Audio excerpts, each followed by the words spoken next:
صباح الخير. صباح النور. شلونكم؟ زين. يا بناتي اليوم راح نبدي تدريس منهاج الصف الاول ابتدائي. ناخذ مصطلح اللي هو دادا. ماشي؟ يا مصطلح دادا. دادا. وهسه حاليا ايش راح نسوي؟ راح نكتب كلمة دادا على السبورة الصغيرة، تمام؟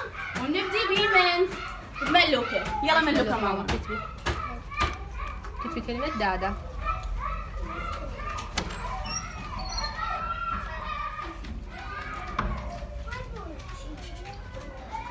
عافية ملوكة. زنوبة كتبي لي كلمة دادا.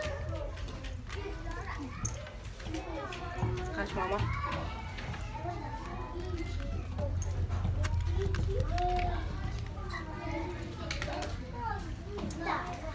كتبي لي ماما كلمة دادا. دادا.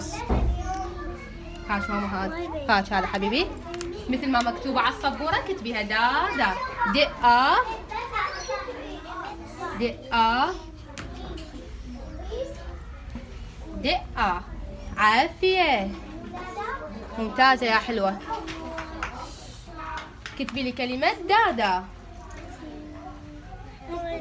يلا فطومة. شو ماما؟ كتبي لي كلمة دادا. د لا مو لا دود. ماما دادا. كتبي ماما. يلا ماما شوفي شلون مكتوبة.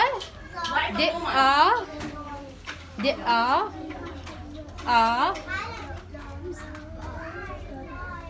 دقة. عافية. يلا جنات. يلا جوجو. هاش ماما. يلا كتبي لي دادا. دقة دقة. عافية. طيب ماما ممتاز يا وردة. بنونة كتبي لي دادا.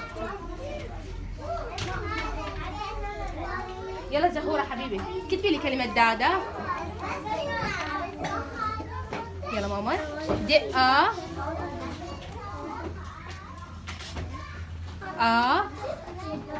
دق. عافية يا وردة. أحسنتي يا حلوة. يلا فطومة. هاش فطومة ماما. كتبي لي كلمة دادا. يلا حلوة.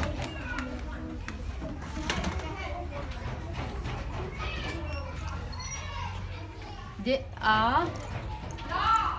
شو ماما؟ شو لا كتبي دق دق دق صارت دا. عافية يا وردة. زهورة كتبي لي دادا. عافية زهورة. لارا حبيبتي كتبي لي كلمة دادا. عافية. هسه الصفيقة وحدة قوية. يلا أحسنتوا يا حلوين. عافية. يلا حيل يلا. عافية. ممتاز.